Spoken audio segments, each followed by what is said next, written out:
नमस्कार दोस्तों, स्वागत है आपका हमारे YouTube चैनल जरदारी क्लासेस में।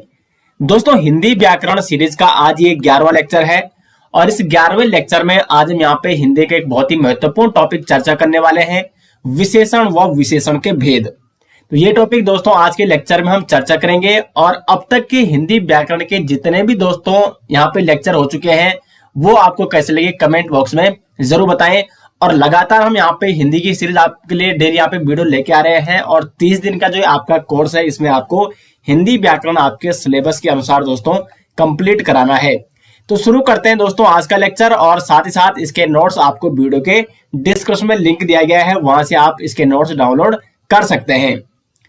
तो आज का जो टॉपिक है दोस्तों, सबसे पहले बात करेंगे विशेषण की। विशेषण क्या है? जैसे कि इसके नाम से ही पता चल रहा है, विशेषण यानी विशेषता बताने वाला। विशेषता बताने वाला। अभी विशेषता किसकी बताता है? आप किसकी विशेषता करते हो? आप किसी व्यक्ति की विशेषता कर सकते हो, किसी प्राणी की विशेषता कर सकते हो, किसी स्थान की विशेषता कर सकते हो, किसी शहर की विशेषता कर सकते हो या किसी वस्तु की विशेषता कर सकते हो। यानी किसकी विशेषता में बतानी है? किसी व्यक्ति की, किसी वस्तु की, किसी प्राणी की। और व्यक्ति, वस्तु, प्राणी ये सब क्या होते हैं दोस्तों? ये होते हैं संज्ञा, अर्थात संज्ञा की विशेषता बताने वाले। और संज्ञा के लिए हम प्रयुक्त क्या करते हैं? सर्वनाम प्रयुक्त करते हैं। यानी संज्ञा और सर्वनाम की विशेषता बताने वाले शब्दों को दोस्तों क्या कहते हैं? विशेषण कहते हैं। तो इस प्रकार से आपको यहाँ पे परिभाषा, शब्द का अर्थ समझ के आप बना सकते हैं। तो यहाँ पे देखो परिभाषा, जो शब्द संज्ञा व सर्वनाम की विशेषता, अब विशेषता क्या हो सकती है? उनकी गुणों की विशेषता हो सकती है, वो संख्या हो सकती है उनकी, उनका परिमाण हो सकता है, बतलाते हो वो शब्द क्या कहलाते हैं? विशेषण कहलाते हैं। उदाहरण आप देख सकते हैं यहाँ पे, महेश लंबा है। तो महेश तो है लेकिन वो कैसा है? उसकी विशेषता क्या है उसमें? तो वो लंबा है। महेश छोटा है। यहाँ पे देखो श्याम सांवला है। तो श्याम कैसा है? वो है सांवला। उसकी ये विशेषता है, जो उसमें ये विशेष गुण दिख रहा है। घोड़ा सफेद है। ये घोड़े का क्या है? गुण है कि वो क्या है? सफेद है। वह बहुत सुंदर है। वो क्या है? बहुत सुंदर है। ये भी उसकी क्या है? विशेषता है। जैसे मैंने बोला कि मैंने आम खरीदे, लेकिन मैंने बोला फिर कि मैंने 2 किलो आम खरीदे। तो मेरी विशेषता क्या? आम तो मैंने खरीदे, लेकिन कितने खरीदे? 2 किलो खरीदे। तो ये यहाँ पे संख्या बता रहा है, यानी ये भी एक विशेषता हो गई है। तो इस प्रकार से दोस्तों विशेषण क्या हुआ? जो शब्द संज्ञा और सर्वनाम की विशेषता बतलाते होंगे। जैसे मैंने कहा यहाँ पे कि श्याम ने पानी पिया। ठीक है, ये वाक्य है, श्याम ने पानी पिया। लेकिन मैंने इसके नीचे लिख दिया, देखो इसमें ये क्या है? ये संज्ञा है, श्याम पानी पिया। पानी कर्म हो गया और पिया हो गई क्रिया। अब मैंने यहां पे लिख दिया, श्याम ने 2 लीटर पानी पिया। तो यहां पे देखो पानी तो उसने पिया था, लेकिन कितना पानी पिया? 2 लीटर पानी पिया। तो ये उसकी विशेषता हो गई कि उसने 2 लीटर पानी पिया। और यहाँ पे ये कौन सी विशेषता हो गई? संख्यावाचक विशेषता हो गई। तो इस प्रकार से अभी हम आगे जब डिस्कस करेंगे विशेषणों के भेदों के बारे में या विशेषणों के प्रकारों के बारे में, तो वहां पे आपको डिटेल्स में अभी इस प्रकार से समझाया जाएगा। तो श्याम ने 2 लीटर पानी पिया, ये उसकी विशेषता हो गई। वैसे आप में से कोई प्रयास मत करना एकदम से 2 लीटर पानी पीने का, ठीक है? पेट दर्द हो जाएगा। तो अब आगे बढ़ते हैं यहाँ पे। ये तो आप समझ गए विशेषण। अब एक अन्य यहाँ पे शब्द आता है दोस्तों, विशेष्य। विशेष्य क्या हुआ? तो विशेष्य होता है जिन शब्दों की विशेषता बताई जाती है। अब विशेषता, अभी मैंने आपको बताया कि विशेषता हम किसकी बताते हैं? किसी व्यक्ति की, किसी प्राणी की, किसी वस्तु की। और ये क्या होते हैं? संज्ञा और सर्वनाम। यानी विशेष क्या होते हैं? संज्ञा और सर्वनाम को ही हम विशेष क्या कहते हैं? विशेषक कहते हैं। जिन शब्दों की हम क्या बताते हैं? विशेषता बतलाते हैं। और विशेषता हम किसकी बतलाते हैं दोस्तों? संज्ञा और सर्वनाम की। तो जहां पे जिस वाक्य में संज्ञा और सर्वनाम की विशेषता बतलाई जा रही होगी, वहां पे वो संज्ञा और सर्वनाम भी क्या कहलाते हैं? विशेषक कहलाते हैं। उदाहरण अगर मैं आपको यहाँ पे दूं, क्योंकि मैं प्रत्येक जो भी यहाँ पे टॉपिक होता है उदाहरण के माध्यम से मैं आपको समझाने का प्रयास करता हूं। मैंने लिख दिया यहाँ पे लिख दिया मैंने, लाल टमाटर खाना चाहिए। लाल टमाटर खाना चाहिए। अब यहां पे देखो टमाटर, ये क्या है, यहां पे संज्ञा है और टमाटर कैसा है, लाल। तो ये तो हो गई इसकी विशेषता, यानी ये विशेषण हो गया लाल। और ये विशेषण यानी ये लाल विशेषता किसकी है, ये लाल, लाल कौन है, तो लाल है टमाटर जो कि संज्ञा है। यानी हम विशेषता किसकी बतला रहे हैं, टमाटर की बतला रहे हैं। तो यहां पे टमाटर क्या हो जाएगा, विशेष्य हो जाएगा।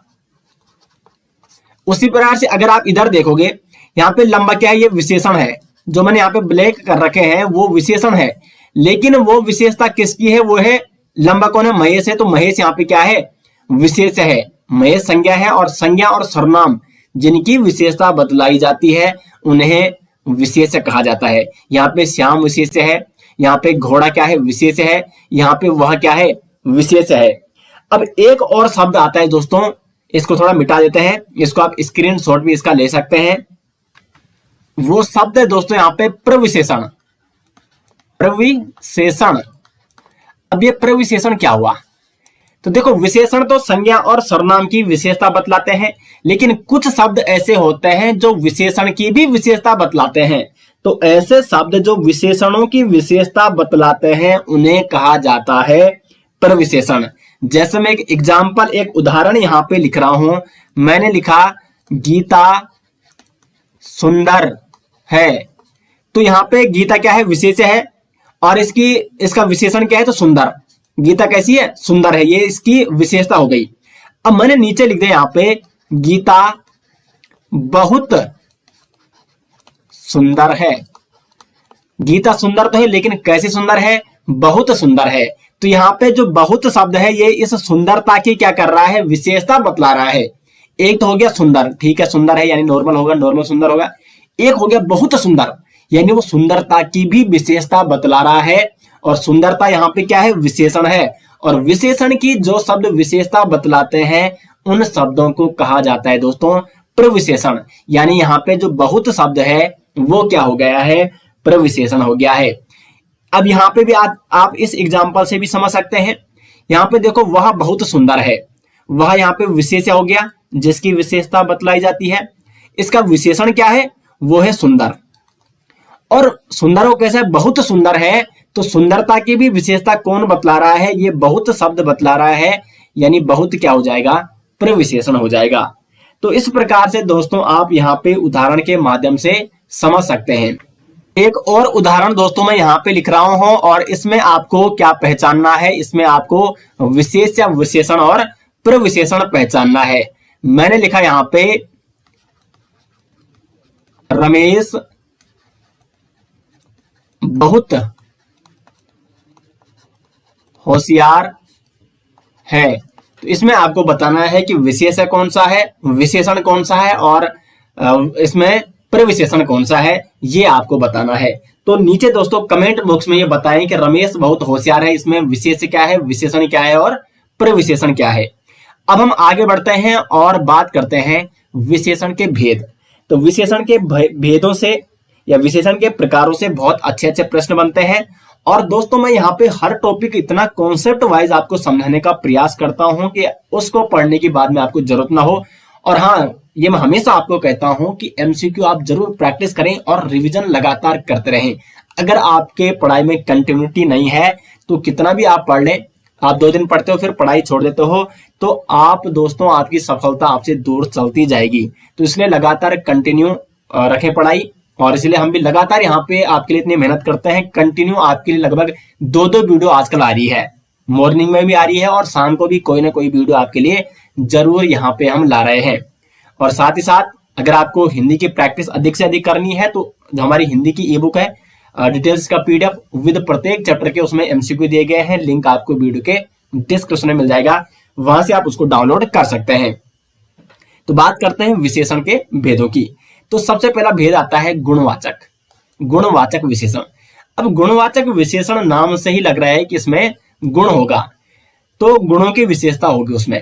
तो जो विशेषण शब्द संज्ञा के गुणों की विशेषता बताते हैं उन्हें कहते हैं गुणवाचक शब्द। जो शब्द संज्ञा और सर्वनाम के गुण, अब देखो गुणवाचक में कौन कौन से आते हैं, गुण हो गया, वो दोष भी हो सकता है कोई, साथ ही साथ उसकी स्थिति, उसका रूप हो सकता है, उसका रंग हो सकता है। तो ये सारी चीजें, उसका आकार, उसका काल, तो ये सारे जो यहाँ पे मतलब ये आते हैं सारे के सारे गुणवाचक विशेषण में। अगर आपको किसी भी संज्ञा का गुण पता चल रहा है, दोष पता चल रहा है, उसकी स्थिति, उसका रूप, उसका रंग, ये सारे के सारे किस में आ रहे हैं? गुणवाचक विशेषण में आ रहे हैं। उदाहरण अगर आप इनका देखते हैं, देखो वह अच्छा लड़का है, वह लड़का कैसा है? अच्छा, ये उसका गुण हो गया। रमेश झूठा लड़का है, ये उसका कोई गुण, वो ये उसका दोष है, क्योंकि झूठा होना कोई अच्छी बात नहीं है, तो ये उसका दोष है, और दोष भी किस में आ गया? गुणवाचक विशेषण में आ गया। ये पेड़ बहुत लंबा है, तो ये जो लंबाई है वो उसका क्या है? गुण हो गया, क्योंकि वो पेड़ कैसा है? लंबा है। और यहाँ पे जो बहुत हो गया, ये क्या हो गया? प्रविशेषण हो गया। लंबा यहाँ पे विशेषण हो गया, और जो विशेषण की भी विशेषता बतला रहा है उसे कहा जाता है प्रविशेषण। तो बहुत यहाँ पे क्या हो गया? प्रविशेषण हो गया। कई बार एग्जाम में प्रश्न इस प्रकार से बनते हैं, वाक्य दे दे आपको, और प्रश्न इस प्रकार से बनेगा कि निम्न में से निम्न वाक्य में बताइए कि प्रविशेषण कौन सा है। तो यहाँ पे बहुत सारे अभ्यर्थी लंबा पे कर देते हैं, उनको लगता है कि जो लंबा है ये प्रविशेषण है, जबकि ये विशेषण है, और विशेषण की भी जो विशेषता बतला रहे हैं उन्हें कहा जाता है प्रविशेषण। बहुत सारे उदाहरण हो सकते हैं। वह सफेद घोड़ा मेरा है, तो सफेद क्या हो गई? सफेद रंग हो गया, और रंग मैंने आपको पहले ही बता दिया है वो गुणवाचक विशेषण में आता है। मेरी घड़ी पुरानी हो चुकी है, तो उसकी विशेषता क्या है? वो पुरानी हो चुकी है, तो पुराना किसमें आ गया? उसका गुण है वो। तो ये सारे के सारे दोस्तों गुणवाचक विशेषण आपको इस प्रकार से समझना है। जो शब्द संज्ञा के या सर्वनाम के गुण, दोष, स्थिति, रूप और रंगों के बारे में जानकारी देते हैं उन्हें कहा जाता है, या उनकी गुण, दोष, स्थिति, रूप, रंग का बोध कराते हैं उन्हें गुणवाचक विशेषण कहा जाता है। खैर, ये गुणवाचक विशेषण समझना इतना कठिन नहीं है। अब बात करते हैं, दूसरा है संख्यावाचक विशेषण। तो यहाँ पे जहां पे आपको सीधा संख्या दिखे वहां पे आपको लगा देना है कि वहां पे संख्यावाचक विशेषण है, यानी जो संज्ञा और सर्वनाम की संख्या का बोध करा रहे होंगे। संख्यावाचक विशेषण अगर आप परिभाषा लिखना चाहते हैं तो लिखिए, जो शब्द संज्ञा व सर्वनाम की संख्या का बोध कराते हैं, संख्या का बोध कराते हैं। किसकी संख्या का? संज्ञा और सर्वनाम की, क्योंकि हम विशेषता किसकी बतला रहे हैं? जो विशेष है, यानी जो संज्ञा और सर्वनाम है, तो इन्हें कहा जाता है संख्यावाचक विशेषण। उदाहरण देखो आप यहाँ पे, मोहन कक्षा में तीसरे स्थान पर आया, तो ये भी एक क्या होगी? संख्या हो गई। किस स्थान पर आया वो? तीसरे स्थान पर आ गया वो। तो मोहन का जो स्थान है, जो संख्या है, मतलब कक्षा में जो स्थान है, तो स्थान की जो संख्या है मोहन की वो तीसरी है, तो ये मोहन की संख्या का बोध करा रहा है, यानी संज्ञा की संख्या का बोध करा रहा है। तो तीसरा यहाँ पे क्या हो जाएगा? संख्यावाचक विशेषण का उदाहरण हो जाएगा। प्रतियोगिता में कई लड़कियां शामिल हैं, तो देखो कई भी यहाँ पे क्या है? कहीं ना कहीं क्या है?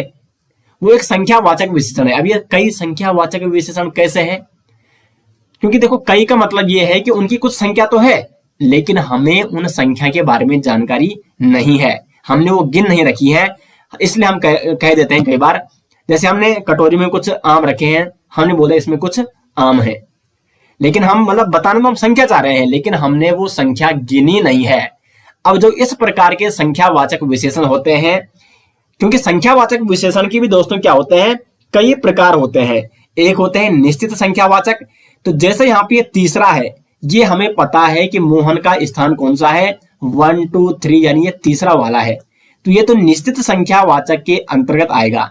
लेकिन कई हमें पता नहीं है कि लड़कियां तो वहां पे बहुत सारी हैं, कई लड़कियां वहां पे शामिल, लेकिन उनकी एग्जैक्ट संख्या क्या है ये हमें मालूम नहीं है, यानी ये क्या हो जाएगा?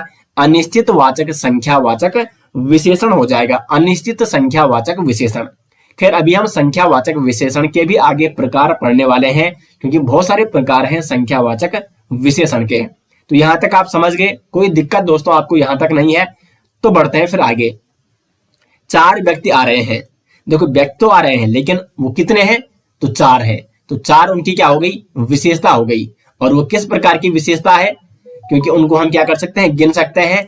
तो 4 है, और 4 क्या है? संख्या है, तो ये संख्यावाचक उनकी विशेषता हो गई। सुरेश कक्षा में पहले स्थान पर आया और रमेश ने चारों दोस्तों को बुलाया, तो ये तो संख्यावाचक विशेषण के कुछ उदाहरण थे।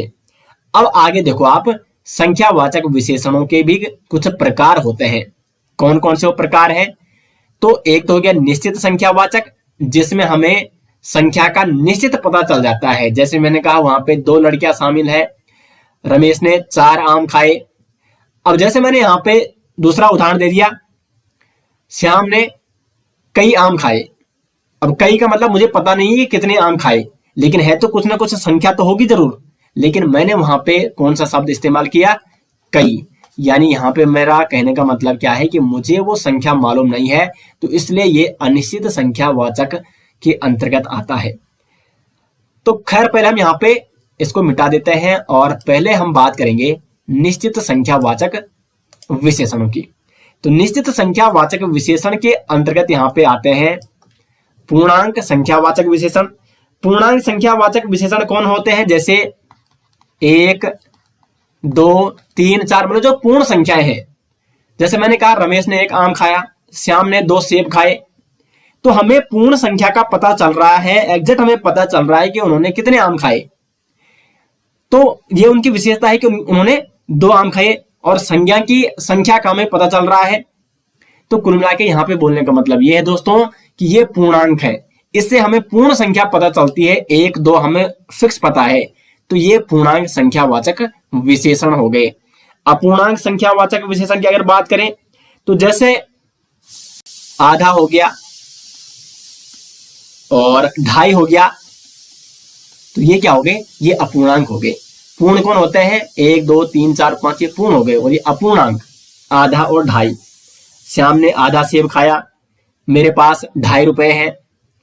तो 2.5 रुपए आप गिन थोड़ सकते हैं, आप 2.5 रुपए नहीं गिन सकते हैं, लेकिन आपके पास 2.5 रुपए है, ये अपूर्णांक संख्यावाचक हो गए। या किसी भी उसका रेट अगर 2.5 रुपए होता है तो आप 2.5 रुपए देते नहीं है, या तो दुकानदार उसके बदले आपको टॉफी देता है या कुछ इस प्रकार से कुछ वस्तु आपको दे देता है उस मूल्य की। अब 2.5 रुपए वैसे भी चलता नहीं है, क्योंकि पहले तो 50 पैसा चलता था, फिर आप उसको 2.5 रुपए 2 में 50 पैसे इंक्लूड करके उसको 2.5 रुपए बना सकते थे। खैर वो अलग मैटर है। अब हम आगे यहाँ पे बात कर रहे हैं क्रमवाचक है जो। तो क्रमवाचक में आपका आता है पहला,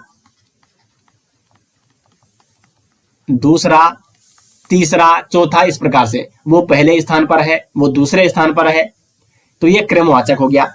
आवर्तीवाचक की अगर बात करें तो आवर्ती में जैसे कि दुगुना हो गया, चौगुना। श्याम राम से चौगुना खाना खाता है, तो उसकी विशेषता क्या हो गई कि वो चौगुना ज्यादा खाता है। और ये चौगुना किस प्रकार की विशेषता है? तो ये संख्यावाचक विशेषता है, संख्यावाचक विशेषण है। और संख्यावाचक विशेषण में भी चौगुना किस प्रकार का विशेषण है? तो आवर्तीवाचक संख्यावाचक, आवर्तीवाचक निश्चित संख्यावाचक ये विशेषण हो जाएगा। उसके बाद समूहवाचक। तो समूहवाचक में जैसे तीनों, चारों, हम चारों दोस्त आ रहे हैं। दोस्त कितने आ रहे हैं? तो चारों दोस्त आ रहे हैं, समूह में आ रहे हैं, तो ये समूहवाचक विशेषण हो गया। प्रत्येक बोधक, जैसे कि प्रत्येक व्यक्ति को दौड़ना है, प्रत्येक व्यक्ति को दौड़ना है, तो यहां पे ये प्रत्येक बोधक जो प्रत्येक व्यक्ति का बोध करा रहा है, प्रत्येक संज्ञा या सर्वनाम का बोध करा रहा है, तो ये प्रत्येक बोधक निश्चित संख्यावाचक सर्वनाम हो गए, सॉरी विशेषण हो गए। ठीक है, तो ये तो हो गए निश्चित संख्यावाचक विशेषण। दूसरा है अनिश्चित संख्यावाचक विशेषण। जैसे मैंने आपको कहा था कि इसमें हमें निश्चित संख्या ज्ञात नहीं होती है।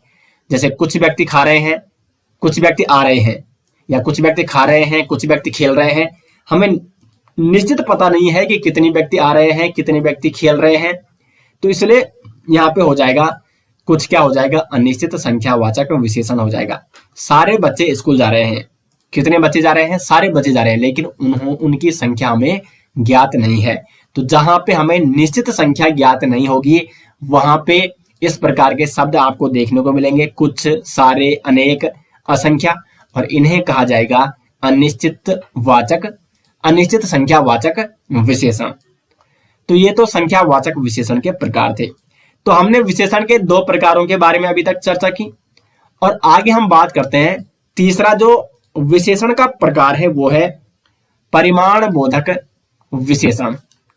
अब परिमाण बोधक विशेषण क्या होता है, इसको समझने में बहुत सारे अभ्यर्थियों को काफी दिक्कत होती है, वो परिमाण का अर्थ नहीं समझ पाते हैं।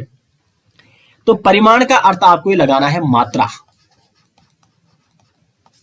आपके पास कितना परिमाण आया, परिमाप, परिमाप तो आपने सुना होगा, परिमाप से आपको लगाना है। देखो मैं यहां पे सिंपल आपको समझाने का प्रयास करता हूं। परिमाप, और परिमाप का मतलब माप, और माप से मात्रा। तो माप या मात्रा आपको इसमें ध्यान रखनी है। मात्रा यानी क्वांटिटी, क्वांटिटी आपके पास कितनी है। तो जब क्वांटिटी या मात्रा या माप का बोध जो शब्द कराते हैं उन्हें कहते हैं परिमाण बोधक विशेषण। परिभाषा आप लिख सकते हैं, जो शब्द संज्ञा और सर्वनाम के परिमाण या मात्रा या माप का बोध कराते हैं उन्हें कहा जाता है परिमाण बोधक विशेषण। वैसे परिभाषा आपको जो इसकी डिटेल्स पीडीएफ है वीडियो के डिस्क्रिप्शन में दी गई है, वहां पे आपको प्रत्येक टॉपिक के डिटेल्स में परिभाषा भी मिल जाएगी। अब देखो परिमाण बोधक विशेषण भी यहाँ पे दो प्रकार के हैं, निश्चित परिमाण बोधक और अनिश्चित परिमाण बोधक। निश्चित जैसे 2 किलो चीनी लेकर आओ, देखो यहाँ पे चीनी की क्वांटिटी कितनी है, मात्रा कितनी है चीनी की, या माप कितनी है चीनी की, या परिमाण कितना है चीनी का, वो है 2 किलो। तो 2 किलो क्या है, इसका क्या हो जाएगा, परिमाण बोधक विशेषण हो जाएगा। ये जो 2 किलो है ये चीनी की क्या कर रहा है, परिमाण के बारे में बोध करा रहा है, उसकी मात्रा के बारे में बोध करा रहा है, यानी 2 किलो क्या हो जाएगा, परिमाण बोधक विशेषण हो जाएगा। तो जहां पे भी आपको क्वांटिटी या मात्रा या माप दिखता है वहां पे आपको क्या कर देना है, परिमाण बोधक विशेषण कर देना है। राम 5 किलो आम लेकर आना, तो कुल मिला के ये निश्चित परिमाण बोधक है जिसमें हमें निश्चित माप या निश्चित मात्रा का हमें पता चल रहा है, निश्चित क्वांटिटी का हमें पता चल रहा है, क्योंकि 2 किलो हम माप सकते हैं, 5 किलो भी हम माप सकते हैं। अब बात करते हैं कि जो अनिश्चित परिमाण बोधक है, जैसे थोड़ा दूध लेकर आना। अब वो थोड़े में कितना भी आ सकता है, न जाने वो 100 ग्राम आए, 100 ml आए, या वो आधा लीटर भी आ सकता है, वो 1 लीटर भी आ सकता है, वो 500 ml 400 ml कितना भी आ सकता है। तो थोड़ा दूध लेकर आना यानी निश्चित यहाँ पे उसकी माप नहीं है, निश्चित उसकी मात्रा नहीं है, और जहां पे निश्चित माप और मात्रा नहीं होती है वहां पे सदैव अनिश्चित परिमाण बोधक क्या हो जाएगा, विशेषण हो जाएगा। तो यहाँ पे ये अनिश्चित परिमाण बोधक विशेषण है, क्योंकि ये निश्चितता माप नहीं बता रहा है, ये अनिश्चित माप बता रहा है। पीने के लिए थोड़ी पानी लाओ, तो इस प्रकार के विशेषण क्या कहलाते हैं, अनिश्चित परिमाण बोधक विशेषण कहलाते हैं। तो उम्मीद करते हैं दोस्तों कि आपको यहाँ पे अच्छे से समझ में आ गया। अब एक अंतर आप यहाँ पे समझ गए होंगे कि संख्यावाचक विशेषण और परिमाण बोधक विशेषण में अंतर क्या है। संख्यावाचक में क्या है दोस्तों कि वहां पे हम जिन शब्दों की गिनती की जा सके उनकी गणना का बोध कराने वाले शब्दों को कहा जाता है संख्यावाचक। क्योंकि यहाँ पे देखो संख्यावाचक के जब भी आपने उदाहरण देखे होंगे, मोहन कक्षा में तीसरे स्थान पर, पहला दूसरा तीसरा, 4 व्यक्ति आ रहे हैं, 1 2 3 4 गिनती हो रही है, सुरेश कक्षा में पहले स्थान पर आया। तो जब भी वहां पे गिनती होगी तो वहां पे संख्यावाचक विशेषण होगा। जबकि जहां पे क्या होगा, जिन वस्तुओं की नाप तोल की जा सके तो वहां पे कौन सा विशेषण होगा, परिमाण बोधक विशेषण होगा। 2 किलो यहाँ पे हम देखो, यहाँ पे पीछे तो 2 दिया गया है, तो आप बोल सकते हैं कि ये 2 तो संख्यावाचक है, लेकिन 2 के साथ साथ किलो भी यहाँ पे लिखा है, यानी वो माप को इंगित कर रहा है कि वहां पे 2 किलो है। तो जहां पे क्या होगा, जहां पे नाप या तोला जा सकेगा जिन वस्तुओं को, तो उन्हें क्या मतलब वहां पे क्या होगा, परिमाण बोधक विशेषण होगा। तो माप जहां पे होगा वहां पे परिमाण बोधक, और जहां पे गिनती होगी वहां पे क्या होगा, संख्यावाचक विशेषण। क्योंकि यहाँ पे देखो 4 व्यक्ति आ रहे हैं, तो 4 यहाँ पे क्या है, देखो यहीं पे मैं एक मतलब अच्छा डिफरेंस आपको समझा देता हूं। 4 व्यक्ति आ रहे हैं और मैंने कहा 4 किलो आम ले आना। अब 4 यहाँ पे भी है और 4 यहाँ पे भी है, तो 4 व्यक्ति आ रहे हैं, यहाँ पे हम उन व्यक्तियों को गिन सकते हैं, या 100 व्यक्ति आ रहे हैं और मैंने सीधे कहा 4 किलो आम लेके आना। तो यहाँ पे मैंने माप के लिए बोला, यानी वो तोल के लाने हैं, गिन के नहीं लाने हैं 4 किलो, क्योंकि गिन तो कोई सकता ही नहीं है। 4 गिन सकता है, लेकिन अगर आपको बोल दिया कि 4 किलो आम गिन के लाओ, तो जब तक आपने 4 किलो तोले नहीं तब तक आप नहीं बता सकते हैं कि किलो में 4 किलो में कितने आम आएंगे। तो यहाँ पे होती है माप और यहाँ पे होती है गिनती। बस इतना सा छोटा सा डिफरेंस है दोस्तों संख्यावाचक विशेषण और परिमाण बोधक विशेषण में। अब आगे बढ़ते हैं और जो अंतिम विशेषण है वो है सार्वनामिक विशेषण। बहुत ही महत्वपूर्ण, सबसे इंपॉर्टेंट मैं कहूंगा विशेषण के प्रकारों में से। क्यों ये इंपॉर्टेंट है? क्योंकि यहाँ पे क्या होता है, ये सार्वनामिक विशेषण क्यों है? संज्ञा व सर्वनाम की विशेषता बतलाने वाले जो सार्वनामिक शब्द हैं उन्हें कहा जाता है सार्वनामिक विशेषण। अब सार्वनामिक शब्द कौन होते हैं? जैसे यह हो गया, वह, ये, वे, ये क्या है दोस्तों? ये सार्वनामिक शब्द है, यानी ये सर्वनाम है। जैसे यह क्या है? सर्वनाम है।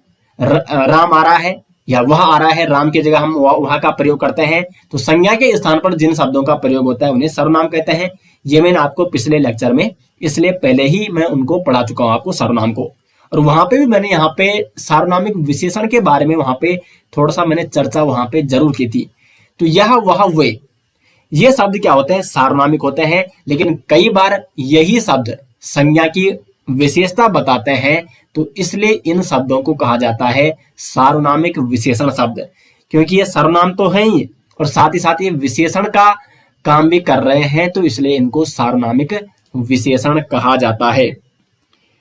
या हम इनको इस प्रकार से परिभाषित करते हैं कि वे सर्वनाम जो विशेषण के रूप में प्रयुक्त होते हैं या विशेषण के रूप में वो संज्ञा की विशेषता बताते हैं, तो उन्हें सार्वनामिक विशेषण कहा जाता है। उदाहरण देखो, यह किताब मेरी है, तो इसमें विशेषता क्या है? मतलब ये जो शब्द है, मैंने कहा किताब मेरी है और मैंने कहा यह किताब मेरी है, तो यहां से मतलब ये निश्चित हो गया कि यह किताब मेरी है। यानी किताब की विशेषता क्या हो गई कि ये मेरी किताब है, यह मेरी किताब है, वो इसकी विशेषता हो गई।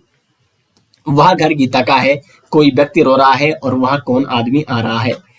अब इसमें कंफ्यूजन क्या होता है कि बहुत सारे अभ्यर्थी सोचते हैं कि ये, जैसे यह किताब मेरी है, इसमें इस बात का अनुमान भी हम लगा सकते हैं कि इसमें निश्चित यहाँ पे क्या हो सकता है, ये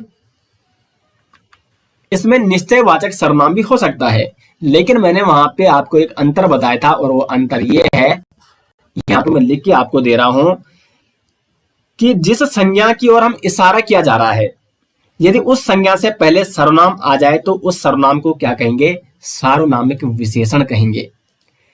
यह किताब मेरी है, अगर यहां पे यह शब्द लिखा रहेगा यह मेरी किताब है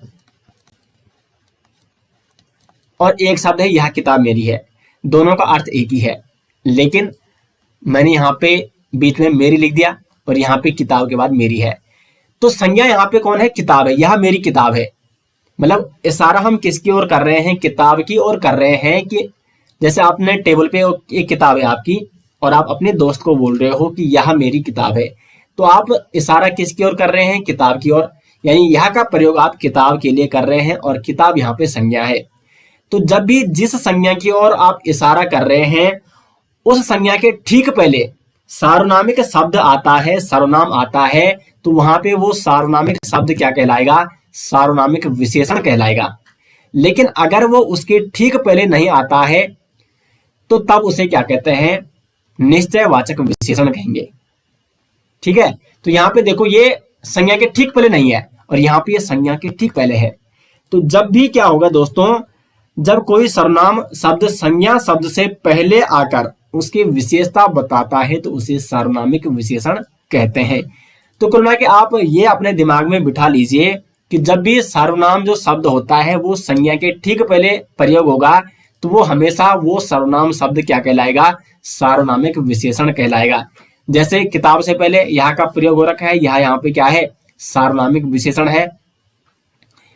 वह घर, घर यहाँ पे क्या है? संज्ञा है और संज्ञा के ठीक पहले सर्वनाम का प्रयोग हो रखा है, तो यहाँ पे ये सर्वनाम नहीं बल्कि सार्वनामिक विशेषण हो जाएगा। कोई व्यक्ति रो रहा है, व्यक्ति यहाँ पे क्या है? संज्ञा है और व्यक्ति से ठीक पहले कोई का प्रयोग हो रखा है, तो कोई यहाँ पे क्या हो जाएगा? सार्वनामिक विशेषण हो जाएगा। और वह कौन आदमी आ रहा है, आदमी से ठीक पहले यहाँ पे क्या आ गया? सर्वनाम आ गया तो ये सार्वनामिक विशेषण हो जाएगा। तो संज्ञा से पहले जब भी सर्वनाम शब्दों का प्रयोग होता है तो वो सार्वनामिक विशेषण कहलाते हैं। इतना सा अंतर है। तो दोस्तों यहाँ पे उम्मीद करेंगे कि ये लेक्चर आपको काफी अच्छा लगा होगा और बहुत कुछ आज आपको यहाँ पे सीखने को मिला होगा। तो ये कंप्लीट हो चुका है विशेषण और विशेषण के भेद वाला जो ये लेक्चर है। विशेषण और विशेषण के चारों भेदों को हमने यहाँ पे डिटेल्स में इसके बारे में चर्चा की और उम्मीद करते हैं कि आपको बहुत कुछ आज सीखने को मिला होगा। और साथ साथ इसके नोट्स आपको वीडियो के डिस्क्रिप्शन में मिल जाएंगे। और लेक्चर और सीरीज आपको कैसी लग रही है कमेंट बॉक्स में जरूर बताएं। मिलते हैं दोस्तों नेक्स्ट लेक्चर के साथ, तब तक के लिए धन्यवाद।